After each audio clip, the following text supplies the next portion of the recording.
Hello students, welcome to the class unit 7 mechanical properties of fluids में आज जो topic discuss करने जा रहे हैं वो है एटमॉस्फेरिक प्रेशर।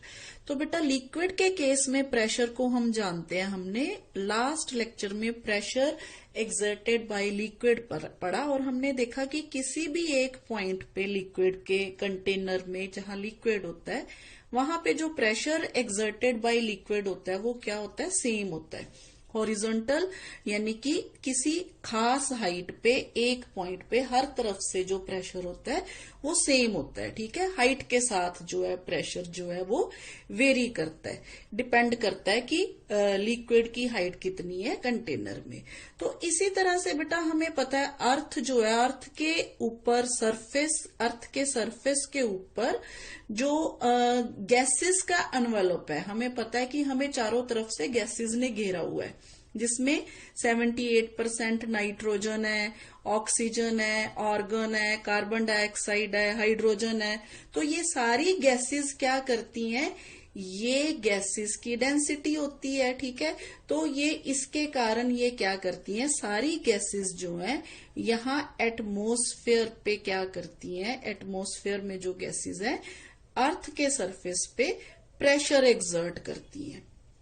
तो due to the weight of these gases यहाँ पे जो प्रेशर एक्सर्ट होता है अर्थ के सरफेस पे उसको हम क्या बोलते हैं, एटमॉस्फेरिक प्रेशर बोलते हैं। और हमें ये भी पता है कि जैसे जैसे हम अर्थ के सरफेस से हाइट में ऊपर जाते हैं तो एटमॉस्फेरिक प्रेशर की वैल्यू है जो वो कम होती रहती है। इसका रीजन ये है बेटा, जैसे जैसे हम ऊपर जाते हैं डेंसिटी जो है वो कम होती रहती है, तो इसी वजह से जो एटमॉस्फेरिक प्रेशर है वो भी क्या होता रहता है, कम होता रहता है।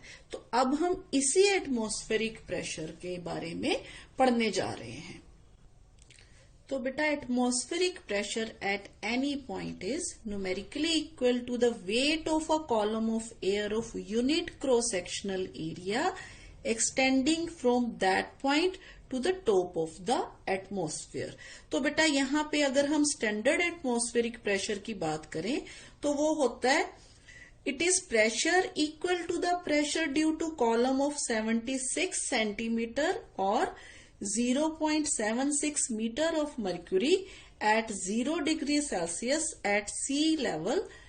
तो हमें पता है बेटा प्रेशर जो है उसकी वैल्यू होती है H रो इंटू जी। यहाँ पे H means height of mercury column, rho means density of mercury and G means acceleration due to gravity.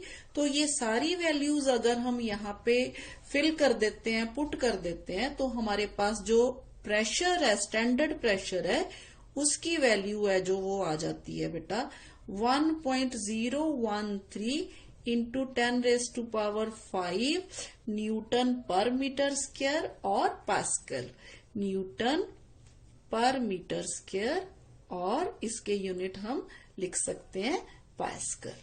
तो ये है बेटा स्टैंडर्ड प्रेशर की वैल्यू। अब प्रेशर किस तरह से मर्क्यूरी से हम मेजर करते हैं ये हम देखते हैं मेजरमेंट ऑफ एटमॉस्फेरिक प्रेशर में। तो सबसे पहले हम डिस्कस करेंगे बेटा व्हाट इज मर्क्यूरी बैरोमीटर। जी बेटा मर्क्यूरी बैरोमीटर सबसे पहले डिस्कस करते हैं, जो कि टेरिसेली ने इन्वेंट किया 1643 में। तो बेटा उसने क्या किया, सबसे पहले एक टब में या एक ट्रफ में मर्क्यूरी को भर लिया। ठीक है, फिर उसने 1 मीटर लेंथ की एक टेस्ट ट्यूब टाइप होती है जैसे कांच की ट्यूब ली, उसको फुल उसने क्या किया, इस तरह से ट्यूब को फुल ऊपर तक बेटा उसने मर्क्यूरी से फिल कर दिया इस तरह से। और ये जो ट्यूब है इसकी लेंथ है, लेंथ जो थी 1 मीटर के बराबर थी, 1 मीटर के बराबर। ठीक है, पहले उसने इस ट्यूब को मर्क्यूरी से फिल किया, फिर उसने यहाँ जो ओपन एंड है इस पे थंब रख के इसको क्लोज किया और इसको यहाँ पे इन्वर्टेड पोजीशन में इसमें मर्क्यूरी में रख दिया। तो जैसे ही उसने मरकरी को इस ट्यूब को यहाँ पे रखा तो ऊपर से जो थोड़ी सी मरकरी का लेवल जो है वो डिक्रीज हो गया, क्योंकि यहाँ से ओपन एंड है तो ओपन एंड से मरकरी जो है इस तरफ जो टब है या ये डिश है या ट्रफ है इसमें जो है वो चली गई। ठीक है, तो अब यहाँ पे देखिए बेटा, यहाँ पे एक पॉइंट ये बना जिसके ऊपर क्या है, खाली जगह है, वैक्यूम है। क्यों वैक्यूम है? क्योंकि ये ट्यूब पहले मरकरी से भरी हुई थी, पूरी की पूरी फिल थी।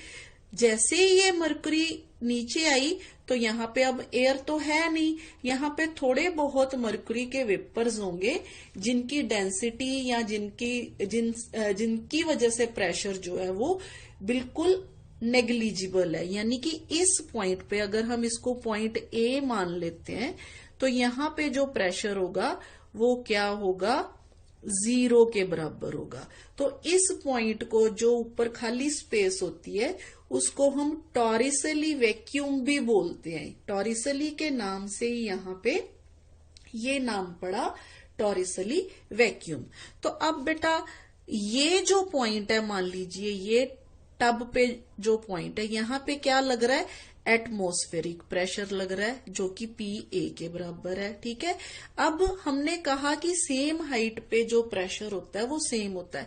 अब हम देखते हैं यहाँ पे कितना प्रेशर है। यहाँ पे मान लीजिए ये पॉइंट B है और ये पॉइंट C है, तो अब यहाँ पे प्रेशर कितना होगा पॉइंट B पे? B पॉइंट पे जो प्रेशर होगा ना, वो एक तो ये वाले प्रेशर के बराबर होगा जो A पॉइंट पे लग रहा है, दूसरा ये H height of mercury column जितना प्रेशर एक्सर्ट कर रही है उसके बराबर होगा। तो अब हमें पता है अगर हाइट H होती है किसी लिक्विड की तो उसकी वजह से जो प्रेशर होता है वो किसके बराबर होता है? वो होता है बेटा ρgH के बराबर। तो इसका मतलब यहाँ पे जो प्रेशर लग रहा है वो एक तो ये वाला प्रेशर है PA, दूसरा ρgH जो कि मरकरी के वेट के कारण फोर्स नीचे को जो प्रेशर लगा रही है वो वाला प्रेशर है। यानी कि यहाँ पे हम लिखेंगे ρgH। यहाँ पे rho again density of mercury, G acceleration due to gravity, और H कितनी है यहाँ पे, हाइट ऑफ द मरकरी। तो जब ये हाइट को मापा गया बेटा, हाइट को मेजर किया गया, तो यहाँ देखा गया कि ये जो हाइट का कॉलम है ना, ये यहाँ 76 सेंटीमीटर है या 0.76 मीटर के बराबर है। ठीक है, तो अब बेटा ये दो पॉइंट्स पे प्रेशर सेम होना चाहिए। इसका मतलब बेटा pressure at C should be equal to pressure at B. तो प्रेशर एट बी हमने कितना देखा, प्रेशर एट सी जो है वो एटमॉस्फेरिक प्रेशर है। तो प्रेशर एट बी क्या है, PA प्लस ρgH। अब PA 0 है, प्लस ρgH, तो इसका मतलब एटमॉस्फेरिक प्रेशर जो है वो किसके बराबर है, ρgH के बराबर है। और इसकी वैल्यू अभी हमने जो फाइंड आउट की, इसकी वैल्यू कितनी फाइंड आउट की हमने, 1.013 इंटू 10⁵ पास्कल। तो ये है बेटा एटमॉस्फेरिक प्रेशर जो कि मरकरी बैरोमीटर की हेल्प से मेजर किया गया। तो इसी तरह से बेटा एक और मेथड हम देखेंगे जिसमें ओपन ट्यूब मैनोमीटर यूज होता है, जिसपे हम गेज प्रेशर फाइंड आउट करते हैं। अब गेज प्रेशर क्या होता है, हमने पढ़ा है गेज प्रेशर जो होता है, अगर हम PG से लिख दें, actual pressure minus atmospheric pressure, इसको हम बोलते हैं गेज प्रेशर। यानी कि अगर हमें मान लीजिए difference between the actual pressure जो है, मान लीजिए किसी गैस का या किसी लिक्विड का डिफरेंस प्रेशर का फाइंड आउट करना होता है, तो हम वहां पे ये वाला मेथड जो है वो यूज करते हैं। तो आइए देखते हैं व्हाट इज गेज प्रेशर, या ओपन ट्यूब मैनोमीटर की हेल्प से हम किस तरह से प्रेशर जो है वो मेजर करते हैं। जी स्टूडेंट्स, तो सेकंड मेथड जो है टू मेजर हम कह सकते हैं प्रेशर डिफरेंस, और गेज प्रेशर जो हम इससे मेजर करते हैं वो है ओपन ट्यूब मैनोमीटर। इस सिस्टम में क्या होता है हमारे पास, पहले तो बेटा एक यू ट्यूब होती है इस तरह से। मान लीजिए मैंने इस यू ट्यूब में कोई लिक्विड फिल कर दिया। अब क्योंकि मैंने प्रेशर डिफरेंस फाइंड आउट करना है, तो मान लीजिए अगर प्रेशर डिफरेंस जो है ज्यादा फाइंड आउट करना है, तो उसके लिए हम यहाँ क्या करेंगे, हम यहाँ पे मरकुरी जो है हाई डेंसिटी लिक्विड जो है वो फिल करेंगे। अगर मान लीजिए स्मॉल प्रेशर डिफरेंस मेजर करना है, तो यहाँ पे कोई ऐसा लिक्विड भी चलेगा जिसकी डेंसिटी जो है वो कम है, जैसे वाटर भी चलेगा। ठीक है, तो ये डिपेंड करता है कि यहाँ पे कौन सा सिस्टम हम ले रहे हैं। तो पहले तो यहाँ पे क्या होता है बेटा, यू ट्यूब में यहाँ पे हमें पता है कि प्रेशर जो है सेम लगता है, सेम हाइट पे। तो यहाँ पे लिक्विड का लेवल जो होता है बेटा, दोनों एंड्स जो ट्यूब के लेफ्ट और राइट जो एंड्स हैं, यहाँ पे क्या होगा, लिक्विड का लेवल सेम होगा। तो अब हम क्या करते हैं बेटा, इस ट्यूब के साथ यहाँ पे वो वाला सिस्टम अटैच कर देते हैं जिसका हमने प्रेशर जो है वो फाइंड आउट करना है। तो मान लीजिए बेटा उस सिस्टम का प्रेशर जो है वो P है। ठीक है, अब मान लीजिए ये जो सिस्टम है ये इस तरह यहाँ पे प्रेशर एक्सर्ट करेगा।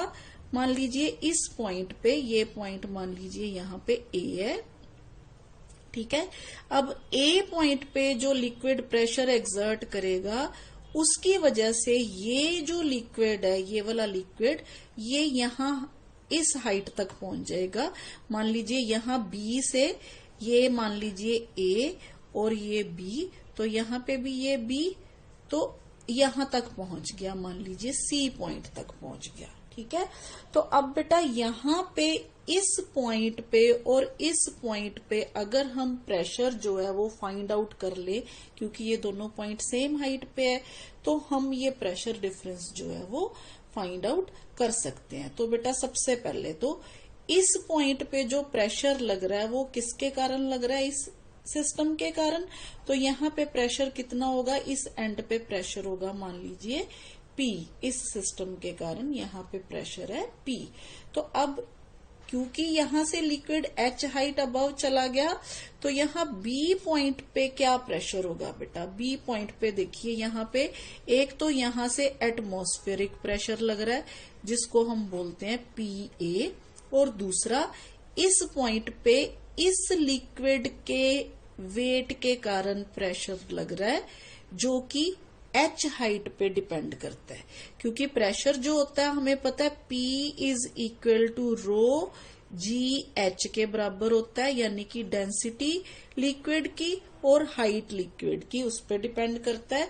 तो यहाँ B पे फिर प्रेशर कितना हो जाएगा, एक तो एटमॉस्फेरिक प्रेशर, दूसरा इस कॉलम की वजह से प्रेशर यानी कि रो जी H। तो यहाँ पे जो प्रेशर होगा B पे वो होगा बेटा P, मान लीजिए यहाँ पे प्रेशर P एटमॉस्फेरिक, इस तरह से लिख देते हैं हमें, क्योंकि एटमॉस्फेरिक की जगह से, या इसको अकेला P लिख देते हैं। ठीक है, तो PA प्लस दूसरा प्रेशर रो जी H। तो बेटा अब इक्वली यहाँ पे जब ये वाली स्टेज आ जाती है तो इन दोनों पॉइंट्स पे क्या प्रेशर जो है वो सेम होना चाहिए, यानी कि P is equal to PA plus rho g H। तो हमें पता है ये जो प्रेशर है P माइनस PA फिर किसके बराबर हो जाएगा, rho g H, which we called gauge pressure. ठीक है, यहाँ ये हमने पहले भी पढ़ा है पिछले आर्टिकल में, it is called gauge pressure. तो इस तरह से हम किसी भी लिक्विड का जो अननोन लिक्विड है या अननोन गैस है, फ्लूइड है, उसका हम प्रेशर जो है इस मेथड से जो है वो मेजर कर सकते हैं। जी स्टूडेंट्स, अब देखिए किस तरह से हम height of atmosphere find out कर सकते हैं, knowing the standard atmospheric pressure. अब स्टैंडर्ड एटमॉस्फेरिक प्रेशर क्या है जो हमने फाइंड आउट करके रखा हुआ है, जो कि 0.76 मीटर ऑफ मर्क्यूरी के कारण होता है। Pressure exerted by 0.76 metre of mercury, जिसकी वैल्यू हमने फाइंड आउट की थी 1.013 इंटू 10⁵ पैस्कल। ठीक है, याद है ना बेटा, ये हो गया हमारे पास स्टैंडर्ड एटमॉस्फेरिक प्रेशर। तो बेटा वैसे तो अगर हम अर्थ के सरफेस से जैसे जैसे ऊपर जाते हैं तो डेंसिटी है जो वो एयर की क्या होती रहती है, डिक्रीज होती रहती है। डेंसिटी डिक्रीज होती है एयर की, इसको हम ए से लिख देते हैं। इसी तरह से एक्सेलरेशन ड्यू टू ग्रेविटी जो है वो भी डिक्रीज होती है। तो अगर हम एक्चुअली कहें तो हम हाइट जो है एटमॉस्फेयर की वो फाइंड आउट नहीं कर सकते, यानी कि हम ये नहीं प्रेडिक्ट कर सकते कि एटमॉस्फेयर कितनी हाइट तक फैला हुआ है अर्थ के सरफेस के ऊपर। लेकिन हम रफ आइडिया ले सकते हैं ये मान के कि जो एयर की डेंसिटी है ना वो यूनिफॉर्म है। ठीक है, हम मान के चलते हैं कि एयर की डेंसिटी जो है वो यूनिफॉर्म है और एक्सेलरेशन ड्यू टू ग्रेविटी जो है वो भी क्या है, यूनिफॉर्म है, यानी कि वो चेंज नहीं होती। और इसी तरह से टेम्परेचर जो है वो कांस्टेंट रहता है थ्रू आउट, जैसे जैसे हम ऊपर जाते हैं। तो एयर की डेंसिटी हम मान लेते हैं, इसकी वैल्यू बेटा हम मान लेते हैं ये इतनी है 1.3 किलोग्राम पर मीटर क्यूब। तो अब हमें पता है कि pressure exerted by H height of air column, अगर हम कहें pressure exerted by H height of air column is equal to किसके बराबर होगा, प्रेशर एक्सर्टेड बाय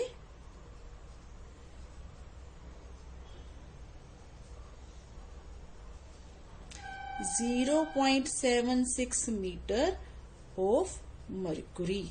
तो बस ये हमें पता है प्रेशर एक्सर्टेड बाय यानी कि स्टैंडर्ड प्रेशर। तो यहां से हम हाइट जो है वो फाइंड आउट कर लेंगे। वो किस तरह से, देखिए, यानी कि हमारे पास एच रो जी जो है वो किसके बराबर है, स्टैंडर्ड प्रेशर। स्टैंडर्ड प्रेशर कितना है जो इसके कारण है, यानी कि 1.013 इंटू 10⁵ पास्कल। तो यहां से एच की वैल्यू फाइंड आउट करने के लिए हम ये दोनों चीजें नीचे ले जाते हैं। तो यहां आ गया 1.013 into 10⁵ divided by rho into जी।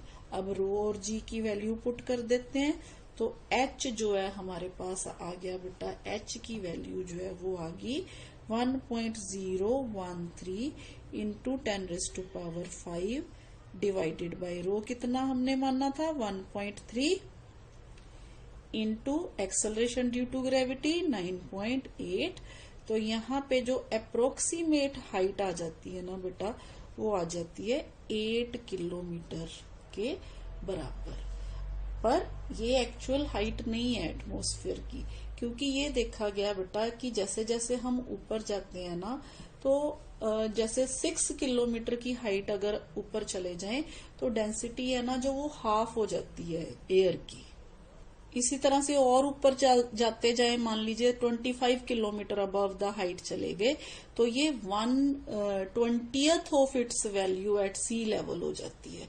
तो it is difficult to predict definite height beyond which atmosphere does exist. ठीक है, तो ये हम नहीं बता सकते। ये है बेटा हाइट का। अब हम देख लेते हैं यूनिट्स। तो बेटा these are some common units of pressure. तो हमें पता है SI unit of pressure newton per metre square, और इसको हम पास्कल बोल देते हैं। ठीक है, पीए पास्कल। इसी तरह सीजीएस यूनिट जो है वो डाइन पर सेंटीमीटर स्क्वायर। 1 एटमॉस्फेरिक प्रेशर जो होता है 1.01 इंटू 10⁵ पास्कल। इसी तरह 1 बार जो है वो 10⁵ पास्कल। अगर यहाँ से 1 मिली बार की वैल्यू निकालें तो वो 10⁻³ बार हो जाएगी, which is again equal to 10⁻² pascal. इसी तरह से 1 torricelli is equal to 133 pascal. 1 millimetre of mercury is equal to 1 torricelli, जो कि साइंटिस्ट के नाम पे है इसके यूनिट, टॉरिसिली के नाम पे, which is again equal to 1.33 pascal. तो ये तो था बेटा हमारा आज का लेक्चर, जो कि मेजरमेंट ऑफ एटमॉस्फेरिक प्रेशर, और यहाँ पे हमने जो यूनिट है एटमॉस्फेरिक प्रेशर उसके बारे में डिस्कस किया। तो आज के लिए इतना ही बेटा, थैंक यू।